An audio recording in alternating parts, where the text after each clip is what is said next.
นี่อันนี้โซเฟอร์มืออาชีพโซเฟอร์เก่าผู้นี้นะไออินพี่น้องกับL50เบิ่งลีลาการถ่ายของเพิ่นพี่น้องหน้าจุดนี้ป้าคือว่าแน่นแท้แน่นว่าแท้แก้มือมาสั่นพี่น้องหน้าจุดนี้มือเฮ็ดหน้าปีที่แล้วหันท่วมหมดเฮ็ดหน้า3เทื่อกับบ่ได้เข้าตายหมด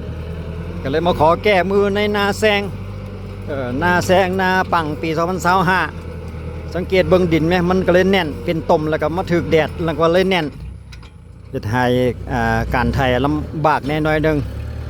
แต่ว่าคิดว่ากับบ่น่าจะมีปัญหาปล่อยน้ำเข้านี่เอาโรตารี่มาปั่นนี่ก็ดินเหนียวแม่นบ่แกงหัวบึนๆเลยว่าซั่นเด้ดินเหนียวแล้ววันนี้แห้งหน้า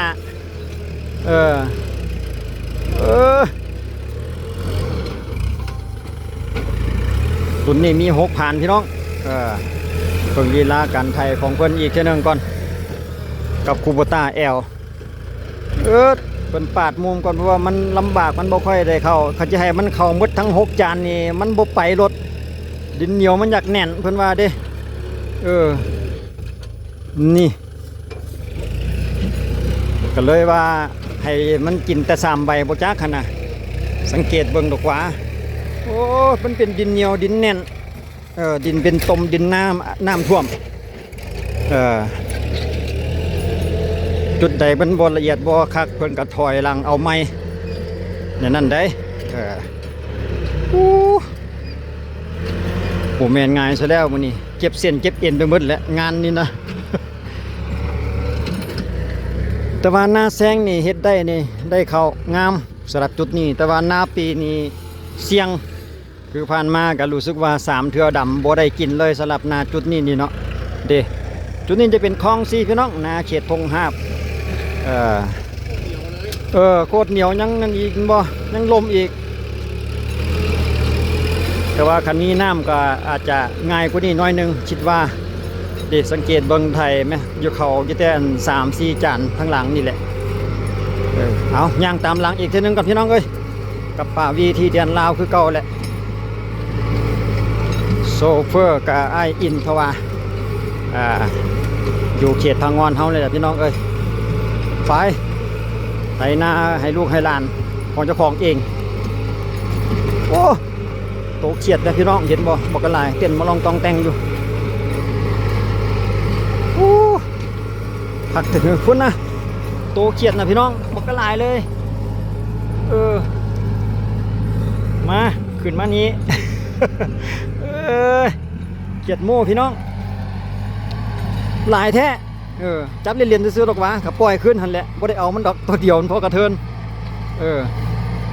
ไปย่างนั่งรถไถก่อนพี่น้องแต่ละมือแต่ละเว้นบ่เห็นยังดอกพี่น้องย่างนำแต่รถไถน้ำให้น้ำหน้านี่แหละเท่าใดก็ได้ไปเด็ดจังใดแลนสอดปุ้นแล้วก็ถอยหลังตีโค้งเอาเลยตีถอยหลังเอาเลยคิดว่าเบิ่งลีลาของเพิ่นกับพี่น้องเจอตามลักษณะนี้มันเหลือนิดหน่อยเหลือจ่อๆแล้วเด้ถอยหลังเอาแบบซี่เลย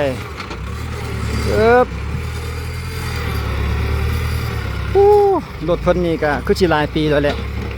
สำหรับรถLคันนี้นี่นะL50 พี่น้องก็สำหรับรถรุ่นนี้ตามที่ฮู้มาก็เหมาะสมสำหรับลงให้ลงนาเด้ลงนานั่งลงนาตมนี่มันมักบริย่านรถรุ่นนี้นะมันน้ำหนักโตบ่หลายเนาะสำหรับรถLนี่เด้มันอยากแน่นเพิ่นต้องได้กินเทละน้อยกินเทละ3จาน4จานประมาณนั้นสังเกตว่าเพิ่นจะเรียนเข้าไปหาชีไทยแดเนาะบ่ได้เรียนออกมานอกแล้วหลายหั่นนะ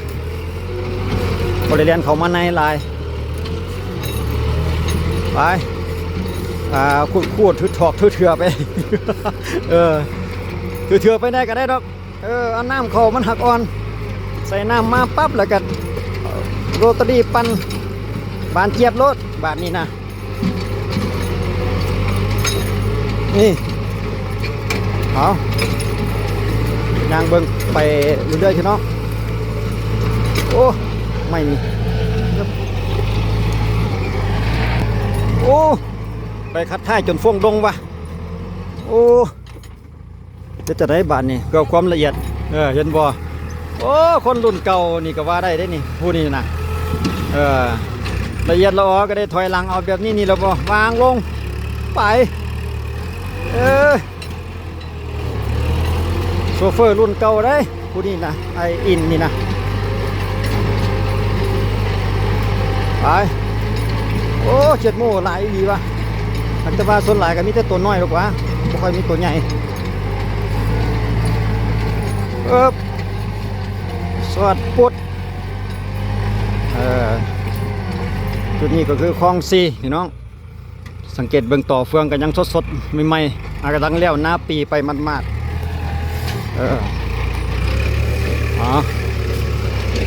าลุยนาแซงเมื่อยแล้วบ่โอ้ปั่นเครื่องนวดเนาะ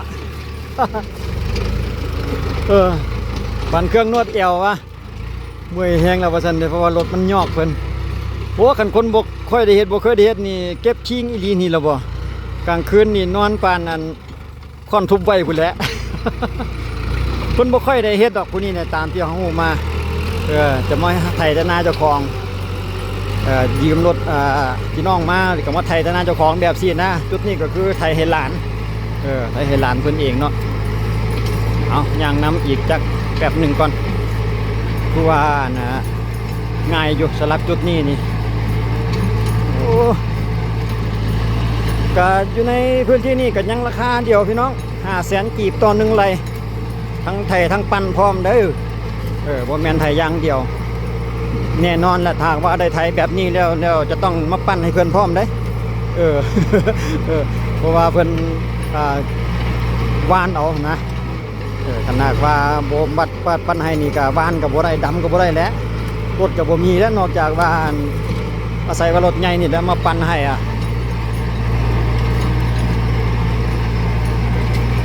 โอ้ขันลักษณะนี้ก็ยังพอว่าอยู่หรอกเนาะ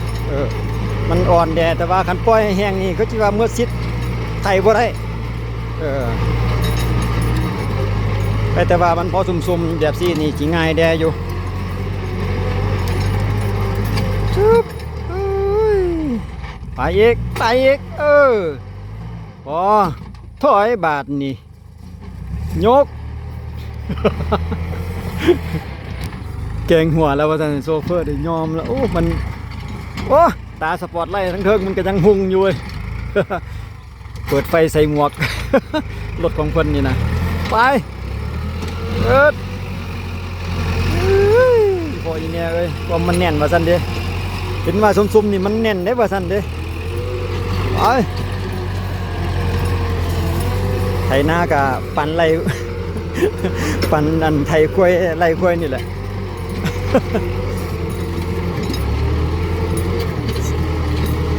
ที่เห็นก็จะกินอยู่แต่ประมาณ4 จาน3 จาน4 จานเพราะว่าคันจะกินเต็มไปทั้ง6 จานนี่รถบ่ไป มันแน่นพูนมาลงโค้งเคงไป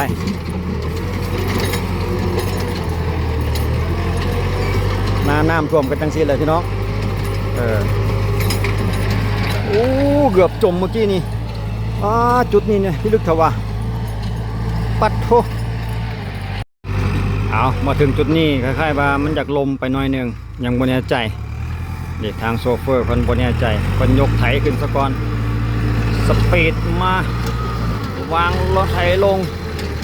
โอ้เกือบเนาะผ่านมาได้อย่างปลอดภัยเพราะว่าจุดนี้มันลมกดสั้นเดเอาหลังจากเศร้าเมื่อยสูบยาลงมาสูบยากันมาถึงโอ้ยพุ่นมาบ่ค่อยได้เฮ็ดหลายว่าซั่นเมื่อยมื้อแลงนี่จักสิเป็นจังได๋เวลานอนนี่ว่าซั่นเด้ไปต่อซ้ำให้นี่ให้มันแล้วก่อนว่าซั่นแล้วก็สิพักซะก่อนมื้อนี้ได้หลายไร่แล้วเฮามาบ่ทันเพิ่นวันไทยแต่สวยพุ่นว่าซั่น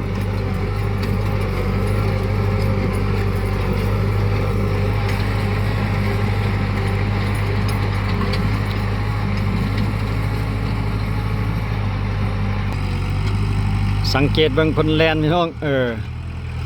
คนจะบ่ได้เรียนอยู่ในห้องนี่เพราะว่าการเรียนในห้องน่ะมันจะกินหลายรถมันจะบ่ไป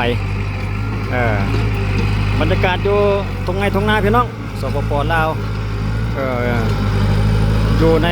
ขอบเขตนี้พื้นที่นี่ก็บ่มีการปล่อยวางสลับการเฮ็ดนาแซงพี่น้องเพิ่นก็เฮ็ดสืบทอดกันมาตั้งแต่อดีตการนานมาแล้ว หลายฟ้าหลายปีหลาย10 20ปีก็ว่าได้สำหรับนาเขตตรงข้ามนี้หลังจากเสร็จนาปีจะต่อนาแซงแบบนี้มาทุกปีทุกสมัยถือว่ากว้างใหญ่ไพศาลสำหรับการเฮ็ดกสิกรรมเฮ็ดนาผลิตข้าวเนาะสำหรับพื้นที่ของขอบเขตนาทงหาบถือว่าให้ความอุดมสมบูรณ์เพราะว่าเพิ่นมีน้ำคลองชลประทานที่สะดวกอะไรวะของชลประทานเพิ่นสะดวกในการปล่อยน้ำก็เฮ็ดนาบ่มีแห้งบ่มีแรงว่าซั่นต่อไปฉะนั้นแล้วชาวไร่ชาวนาก็ผู้ใดมีนามีโอกาสก็จะบ่ปล่อยวางเฮ็ดทุกปีบางเทื่อก็บ่แม่นแต่บางเทื่อดอกสุดท้ายเพิ่นว่านาแซงนี่จะได้ผลผลิตดีกว่านาปีเพิ่นว่าเพราะว่ามันควบคุมน้ำได้เต็มเม็ดเต็มหน่วยโอ้ใบคัดไทยอยากเจิดฟงขึ้นไปคือเลย จากปีไปแล้วอยากลำบากหน่อยนึงดินมันแข็งพี่น้องดินมันเหนียวมันแน่นเพิ่นว่าเด้ เบิ่งแม่พี่น้องสังเกตตรงนี้แลนนั่นเปละงางมาหั่นน่ะโอ้ยก็ดิตนนำเด้ กินได้เท่าละ3 ผ่านนาดินแน่นว่าซั่นเด้บ่แม่นหมูแล้วเจอหมูกระดูกว่าซั่น อดเอา อดเอาอ้ายเอ้ยใกล้จะสำเร็จแล้วเราอยู่รอบเดียวกันเรียกว่าเรียบร้อยสำหรับงานนี้ตะเวนก็ค่อยคำลงแรงแล้วเด้บรรยากาศตะเวนรู้สึกว่าจะรับขอบฟ้าไปเป็นที่เรียบร้อยแต่ว่าก็ยังมีแสงสว่างอยู่ดอกหว่ามายังตามหลังซ้ำท้ายให้นี่ มาเอาตอนจบแหละมาท้ายตอนนี้แล้วมันจังค่อยแล้วพี่น้องท้ายตอนมันสิแล้วนี่แหละก็จังค่อยจบรู้สึกว่าจะ ขนาดใดไทยขี่ไทยเก่าก็ยังขวางระงางไปอยู่บาทนี่ทุรักทุเลไทยหน้าอันดินแน่นแบบนี้นี่นะดินเหนียวแน่นหน้าน้ำท่วมนี่นะรอบนี้จะเป็นรอบสุดท้ายแล้วพี่น้องเอ้ยคิดว่าบนอาจจะมีปัญหาสำเร็จเสร็จสิ้นภารกิจการไถนาดินเหนียวขอบใจทุกท่านในการติดตามและรับชมไว้เจอกันในคลิปต่อไปกับป่าวีสำหรับคลิปนี้ขอบใจสบายดี